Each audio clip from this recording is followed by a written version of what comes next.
feliz sábado a todos. Que todos sejam muito bem-vindos para mais uma recapitulação da nossa lição, o qual teve o tema O Desejado de Todas as Nações.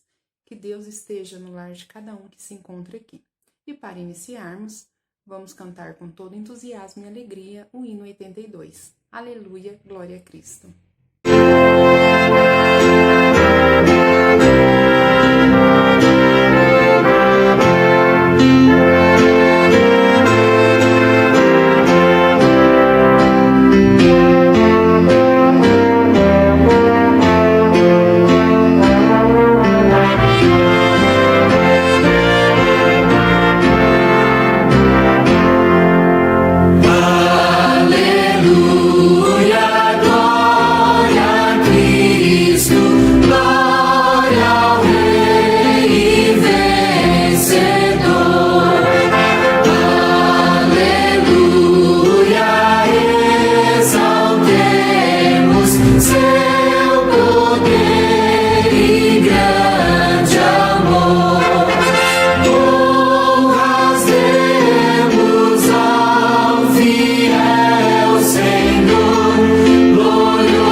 Feliz sábado a todos os irmãos. Para iniciar a escola sabatina dessa manhã, vamos orar. Querido Deus bondoso Pai, obrigada por mais um sábado, por mais um dia que podemos aprender sobre a sua palavra. Venha abençoar cada pessoa que está assistindo esse vídeo, abençoe também a família de cada uma delas. Eu peço para que essa lição possamos aprender um pouco mais sobre o seu amor, sobre o seu carinho, sobre o seu cuidado para conosco. Em nome de Jesus, amém. Feliz sábado, irmãos!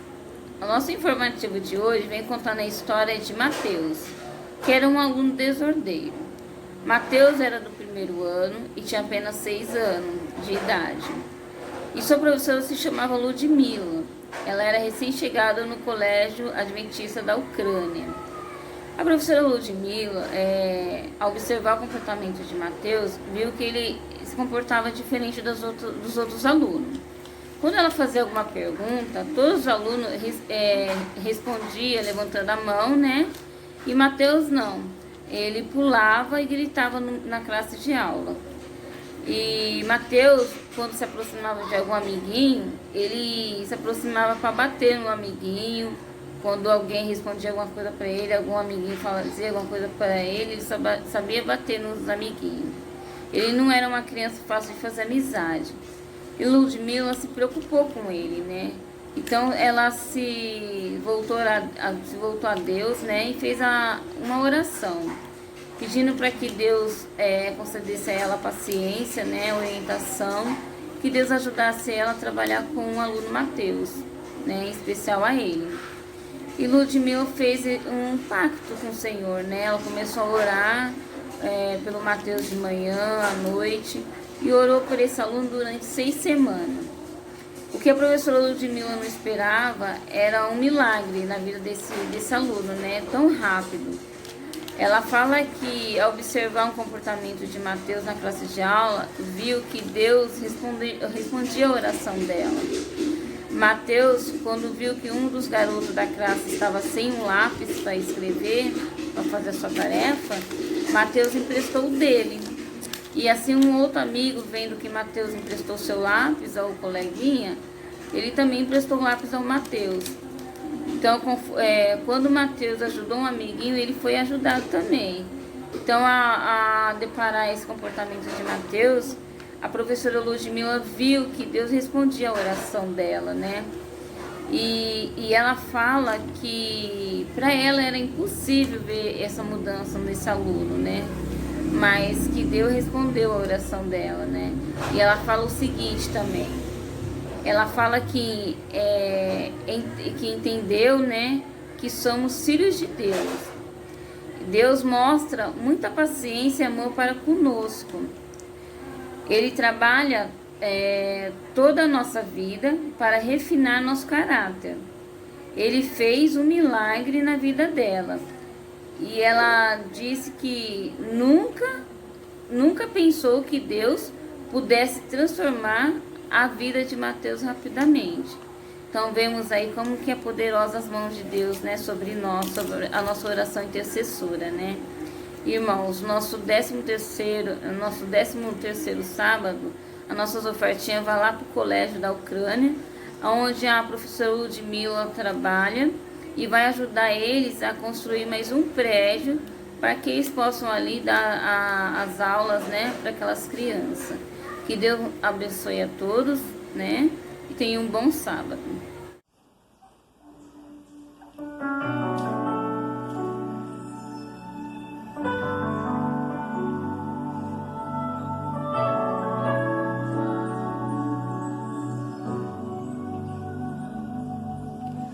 Desde a eternidade, muito fostes por mim.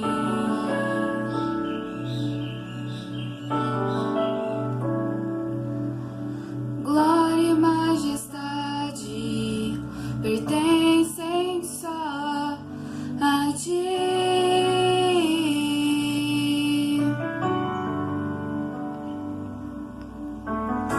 Pra onde eu fugiria?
Amém.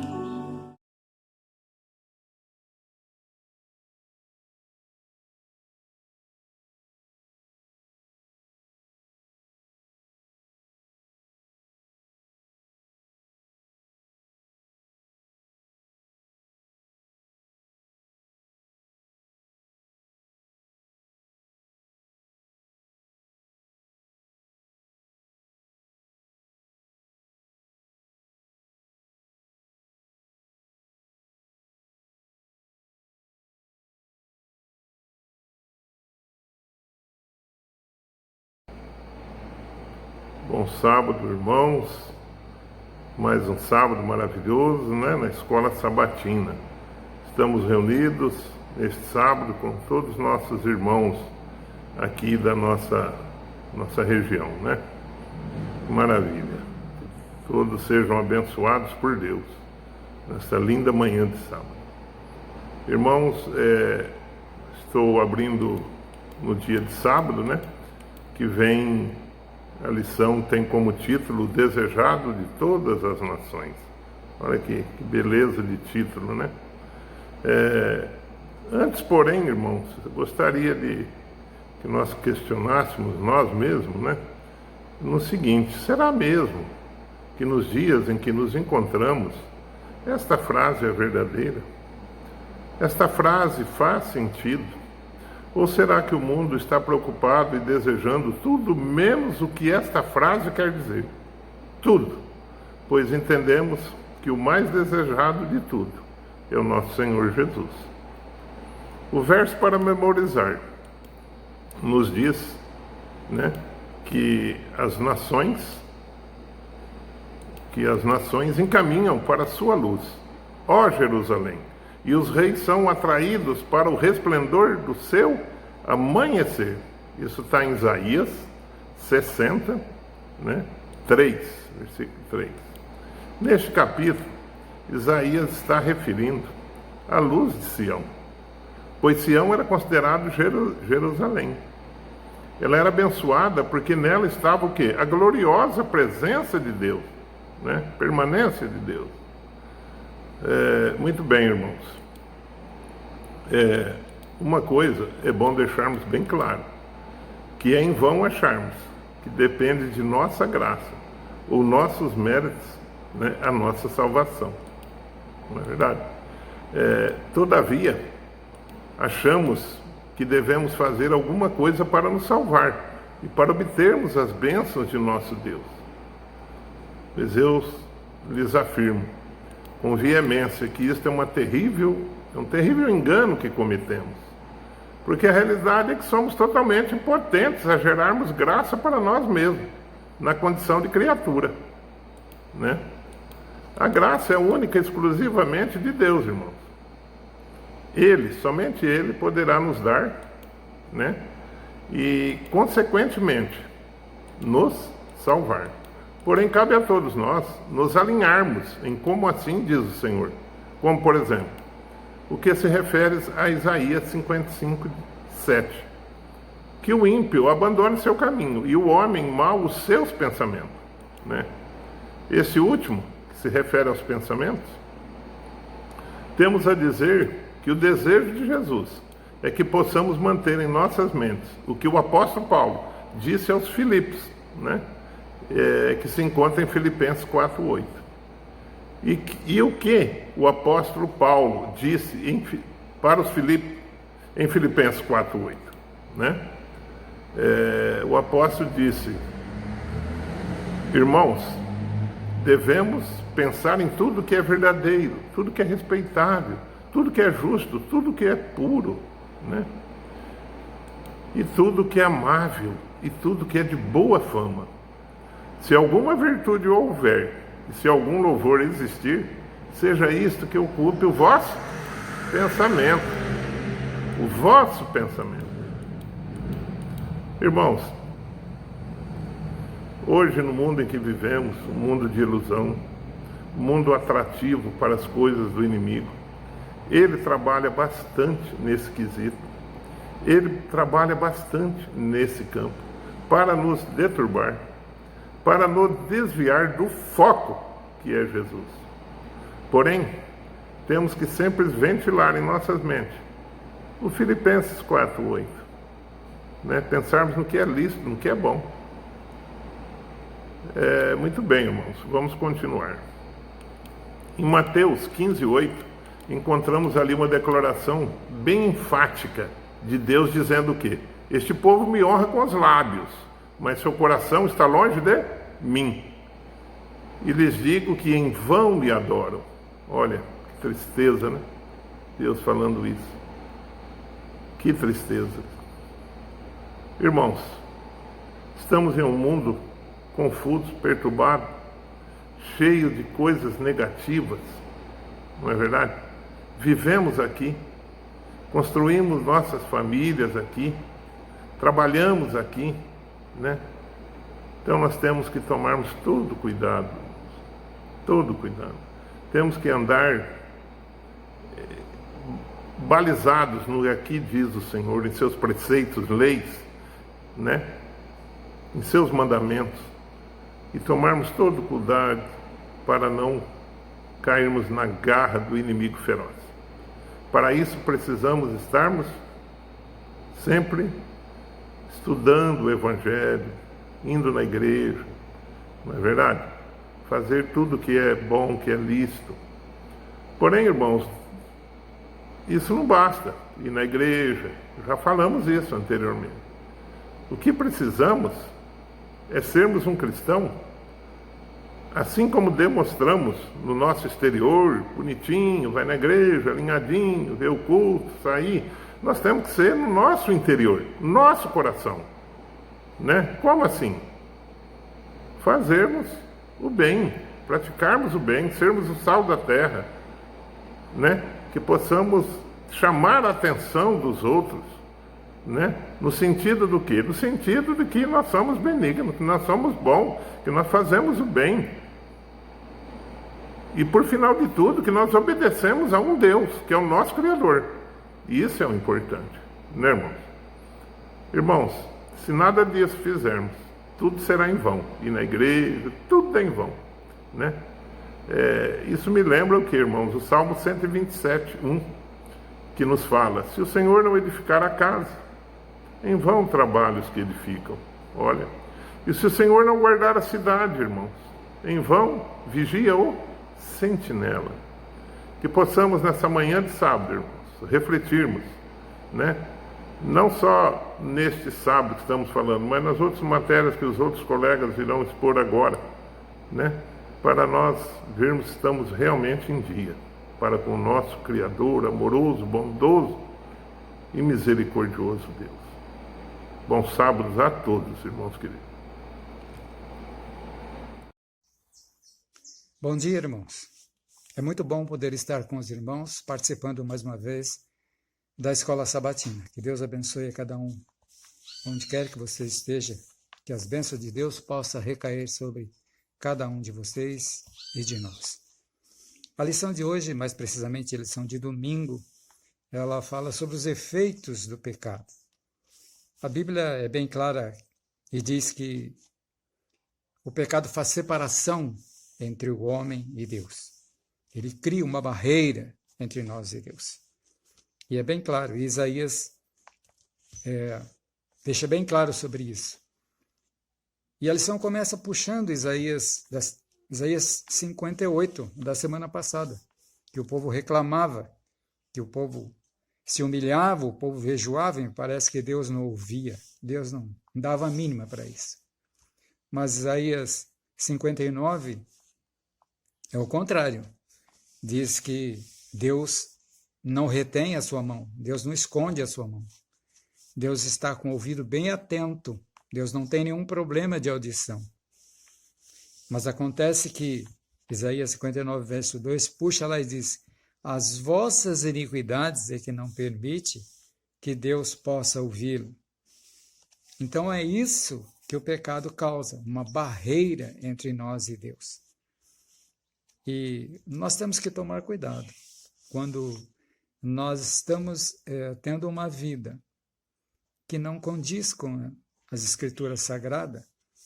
Nós podemos ter certeza que é muito mais difícil para nós ouvirmos a voz de Deus.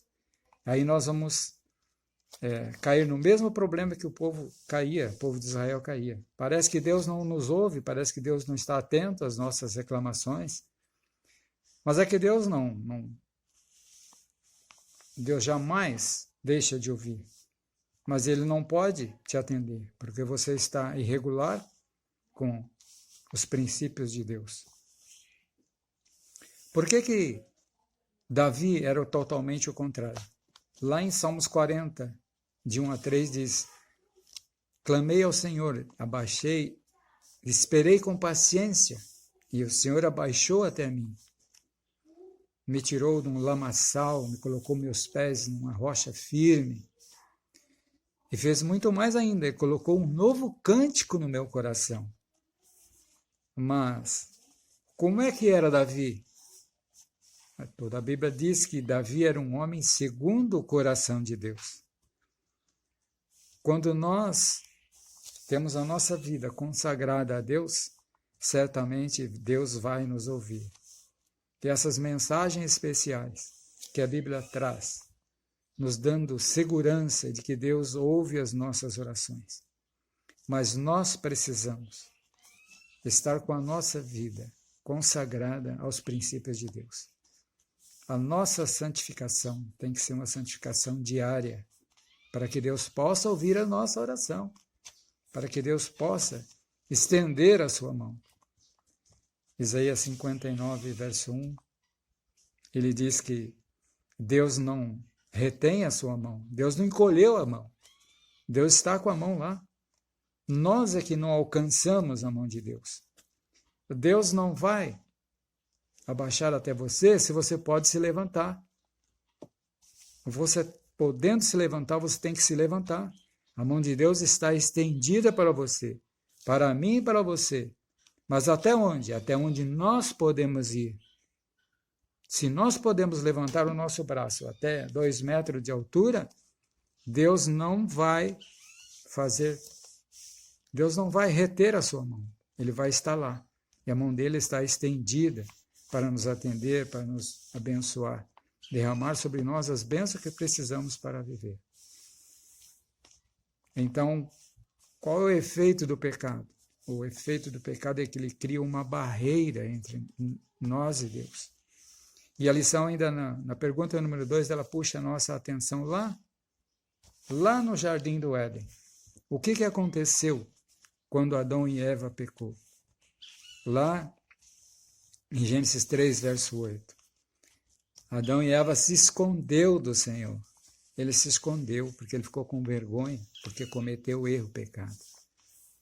Então, não é Deus que se afasta de nós, é nós que nos afastamos de Deus. E o pecado não faz Deus se afastar de nós, faz nós nos afastarmos de Deus. Que Deus abençoe, irmãos, para que vivamos uma vida de santificação a cada dia, para que possamos sempre contar com as bênçãos de Deus.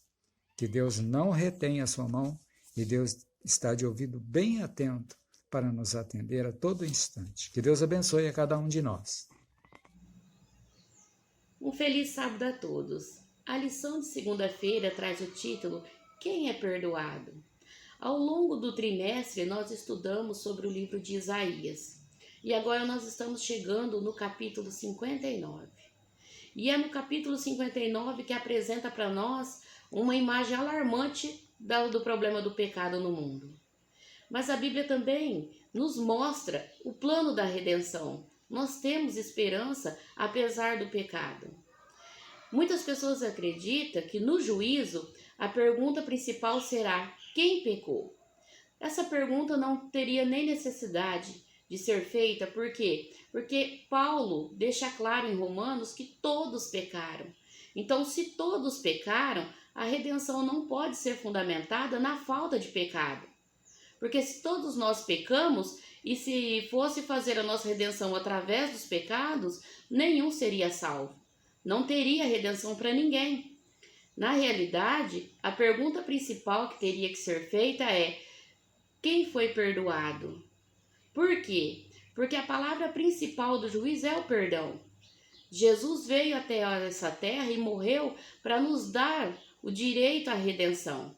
Então, todos aqueles que pela fé se entregaram a Deus serão salvos por meio da graça, mediante a fé em Cristo Jesus.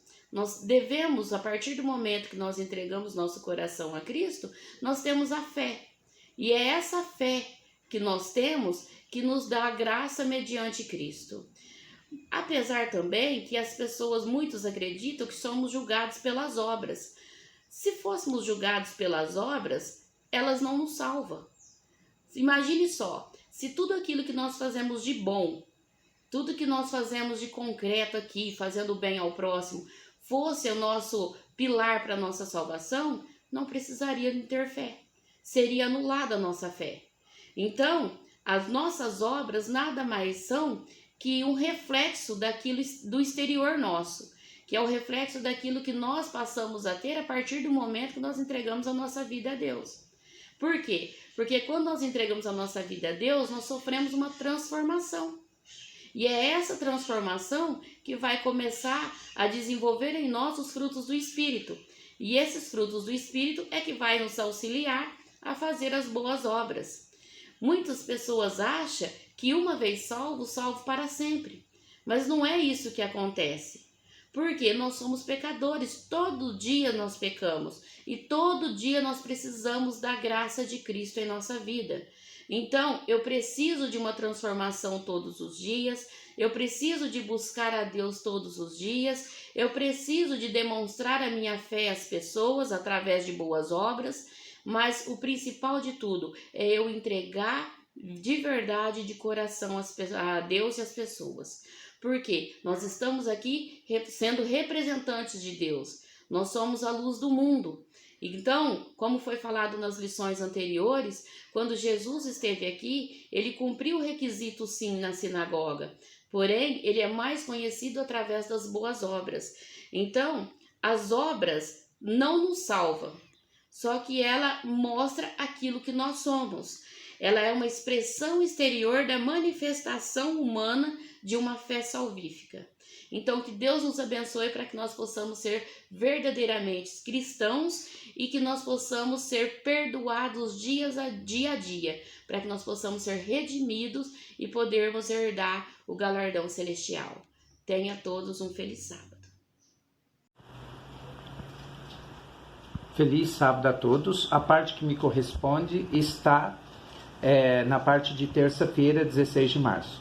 O apelo que aqui Isaías está falando é o apelo universal. Eu vou ler aqui Isaías capítulo 60, versículo 2 do tema da lição da escola sabatina, que diz o seguinte: apresentando uma descrição do Deus libertando o seu povo após o exílio. Essa descrição é expressa como a imagem de Deus criando a luz das trevas, indicando um cumprimento, mesmo na salvação por intermédio de Cristo Jesus. Essa profecia de Isaías está mencionando como seria a história do povo hebreu depois que saísse do exílio. A gente sabe que o povo hebreu ficou 70 anos exilado por intermédio dos caldeus da Babilônia. Isaías já tinha profetizado que por causa dos pecados de Israel, já estava determinado que Israel ia ficar num cativeiro por 70 anos, ou no exílio.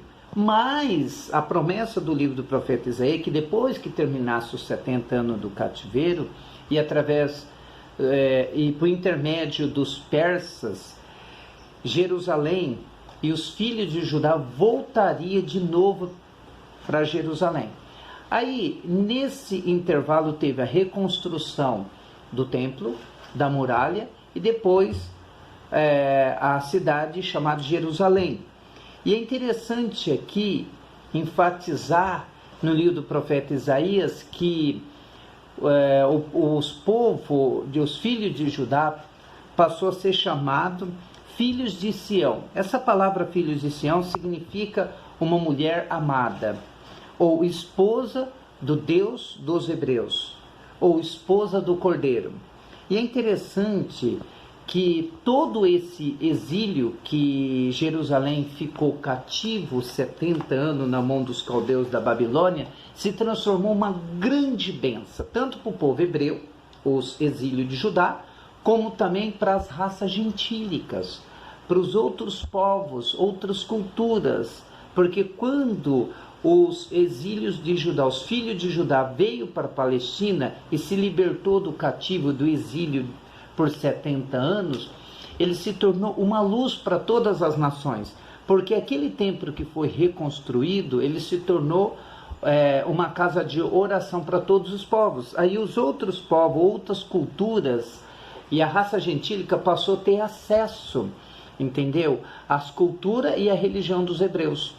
Então, o que era maldição se transformou numa grande bênção, cumprindo aquilo que está escrito aqui em Gênesis 2, 12, versículo 2 e 3, falando que quando Deus fez aliança com Abraão, o Senhor disse que através de Abraão todas as famílias, todas as nações do mundo seriam bendito. E foi daí que as nações passaram a ter acesso ao conhecimento da religião dos hebreus. No caso, seria a religião verdadeira. Depois, com o passar dos anos, aí foi ampliada através do cristianismo. E aí se tornou a luz para outras nações e outros povos. Essa é a minha participação. Que Deus abençoe a todos, entendeu? E a todos nós, em nome de Jesus Cristo. Amém. Bom dia aos irmãos, um feliz sábado. A parte de quarta-feira vem falando sobre o ano aceitável do Senhor, que está lá em Isaías 61, 2. O Patriarcas e Profetas predisse a vinda de um Messias, de um ilustre mestre, cujas palavras estariam revestidas do invencível poder e autoridade. Ele pregaria o evangelho aos pobres e apregoaria o ano aceitável do Senhor. O que era esse ano aceitável do Senhor? Nós aqui entramos no... Eram 49 anos que as pessoas viviam e no 50º ano, que era considerado o ano do jubileu, era o ano aceitável do Senhor, que era o ano em que todas as dívidas eram perdoadas, em que todas as pessoas eram perdoadas, se foram vendidas como escravos, se perderam propriedades por dívidas, por qualquer coisa, heranças de família. No ano aceitável do Senhor, era recuperado tudo isso. O Senhor perdoava qualquer tipo de dívida e a pessoa resgatava tudo de volta. Aqui nós vemos também por que esse mestre viria para nos ajudar e para nos salvar. Esse mestre viria porque algo também nos foi tirado nessa terra, algo também nos foi roubado pelo inimigo, e que Jesus, com a sua vinda, vai nos restaurar, vai nos devolver, que é o planeta Terra, né? E ele vai vir buscar e perdoar a todos nós e restaurar a vida de todos nós, restaurar tudo aqui. E um dia nós voltaremos a habitar aqui depois do milênio. Então esse ano aceitável do Senhor era muito importante, porque inclusive quando Jesus começou o seu ministério, ele começou no ano do jubileu. E então Jesus veio para devolver para nós tudo que nos foi roubado e o que foi perdido. Deus, ele não força as pessoas a desistir de sua descrença. Diante delas estão a luz e as trevas. Elas precisam decidir qual aceitarão. A mente humana é dotada de poder para discernir entre o certo e o errado. Todos sabemos o que é o certo e o errado. Mas Deus nos deu uma coisa muito importante, que é o livre-arbítrio, que Ele deu lá no céu para os anjos também. E hoje também Ele dá para nós esse livre-arbítrio. Cabe a nós sabermos o que é certo e errado, discernir o que é pecado. E precisamos nos a juntar cada vez mais próximo de Deus. Precisamos abandonar todo e qualquer tipo de pecado acariciado, de preconceito que temos, porque Jesus, ele veio para restaurar todas essas coisas, mas cabe a nós aceitarmos ou não, ganharmos a nossa salvação ou não. Jesus veio para abrir a nossa mente, para nos iluminar e mostrar o caminho. Nos dias de hoje, muitos são enganados da mesma forma que os judeus foram naquela época. Toda pessoa que estuda a Bíblia com oração, fervorosa e sincera oração, e pede para que o Espírito Santo ilumine a mente, a verdade, desejando conhecer a verdade, né, a fim de obedecer-lhe, receberá iluminação divina e compreenderá as Escrituras de acordo com o que Cristo quer que nós compreendamos. A nossa mente se abrirá. Se alguém quiser fazer a vontade de Deus, conhecerá a respeito da doutrina. Os ouvidos de Deus hoje estão abertos para ouvir nossos clamores, assim como também ele ouvia o povo de Israel. Ele prometeu: sobre as minhas vistas lhes darei conselho. Andem humildemente com Deus, pedindo-lhe que lhe torne claro o caminho a seguir. Quando ele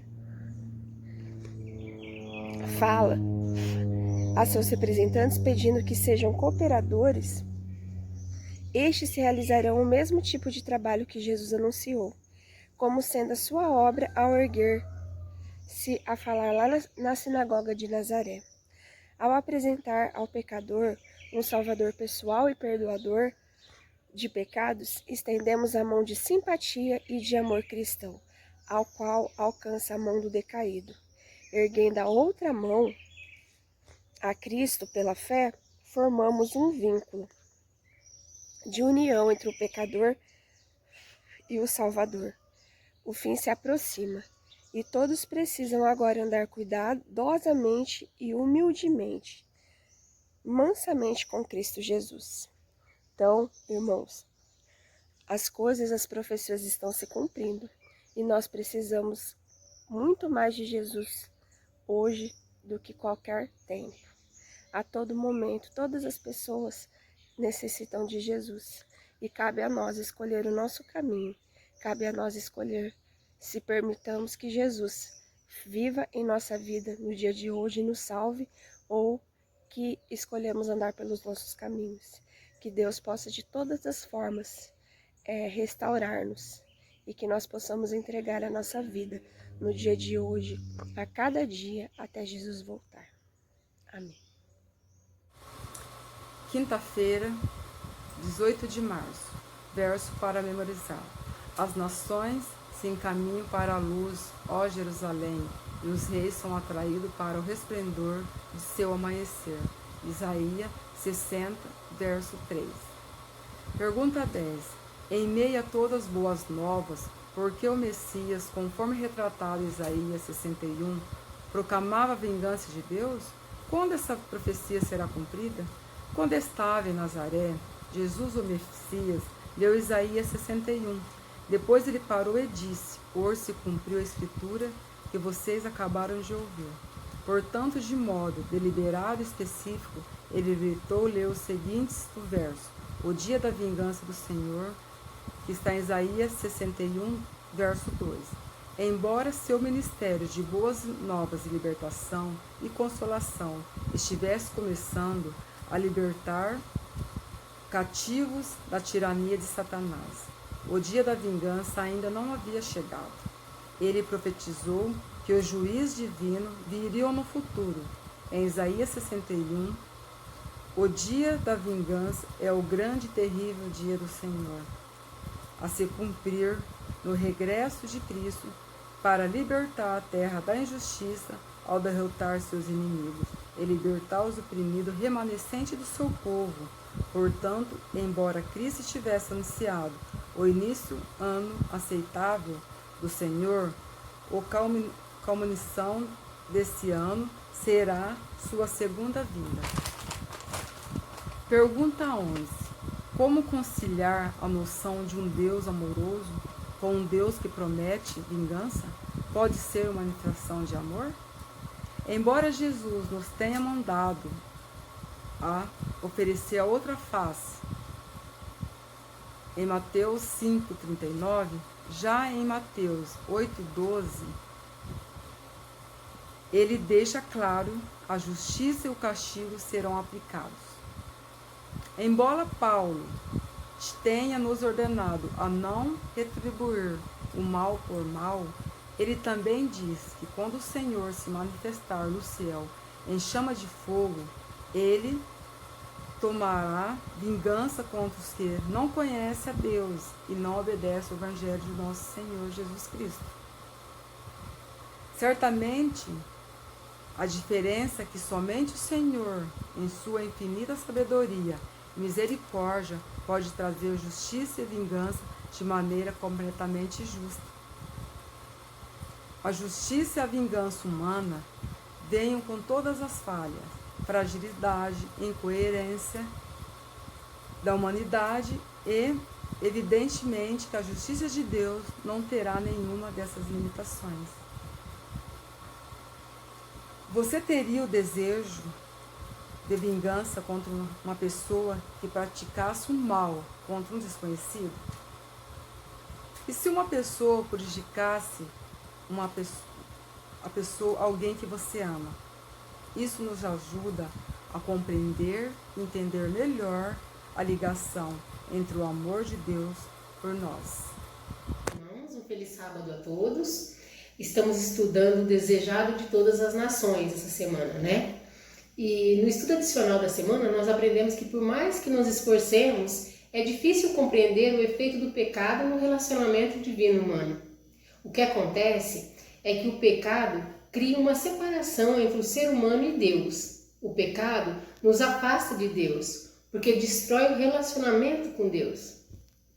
Não é porque o pecado afasta Deus de nós, mas porque o pecado nos afasta de Deus. Há muitos outros efeitos colaterais do pecado que sentimos diariamente. Aprendemos na lição dessa semana que, embora o pecado seja justificado pelo mérito de Cristo, ele não é livre para praticar a injustiça. A fé verdadeira opera por amor e purifica a alma. A fé verdadeira desabrocha e floresce e traz uma colheita de bons frutos. Onde existe fé, aparecem boas obras. O que muitos não entendem, que na verdadeira experiência cristã, a fé é expressada em um compromisso com obediência a Deus e obediência à sua lei.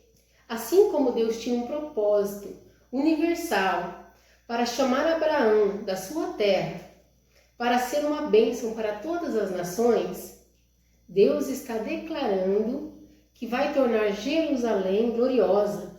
Por muitos, muito mais que isso, a glória do Senhor se estende a todos que desejam essa glória, através de Cristo Jesus. A mensagem de Deus é sempre convidando para um deslumbre final glorioso com Cristo. Deus faz a luz brilhar nas trevas. O Deus que do nada ele pode criar qualquer cenário. Através de Cristo, podemos voltar à nossa terra natal, o Jardim do Éden. Por meio de Cristo, somos libertos da escravidão do pecado. Aqui está escrito assim: aproxima-se o dia da vingança de Deus, o dia do furor da sua ira. Quem suportará o dia de sua vinda?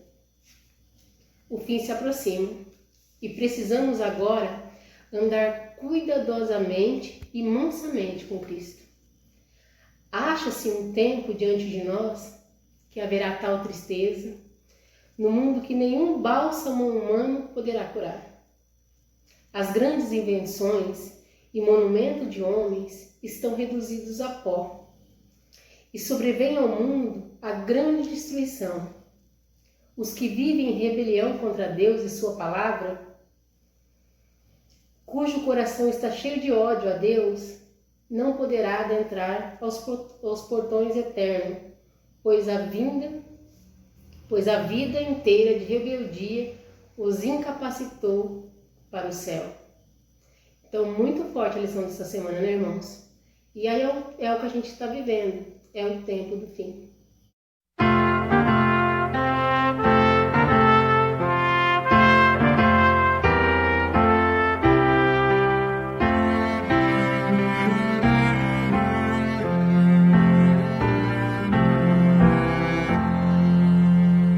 Venha Cristo, vem agora, vem, ó vem pecador, vem confiantemente a Jesus o Senhor.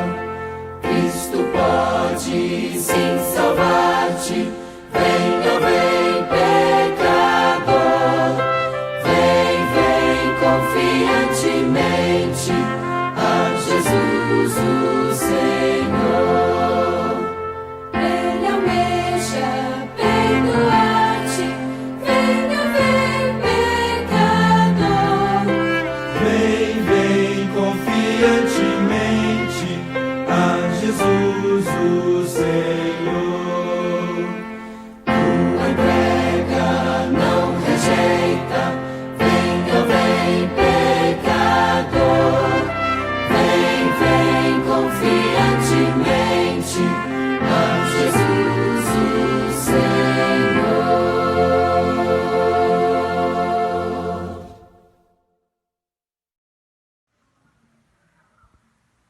Vamos orar então para finalizarmos então a nossa escola sabatina. Querido bom Deus e Pai, queremos te agradecer, Senhor, por todas as bênçãos, agradecer pelo teu cuidado por cada um de nós. Queremos agora, Senhor, também agradecer por esse estudo que foi realizado em Teu nome, por essa escola sabatina, que o Senhor possa abençoar, Pai, cada pessoa, Pai, que participou e cada ouvinte também. Que o Senhor possa, Pai, nos abençoar durante todo esse sábado. É o que eu te peço em nome de Jesus. Amém.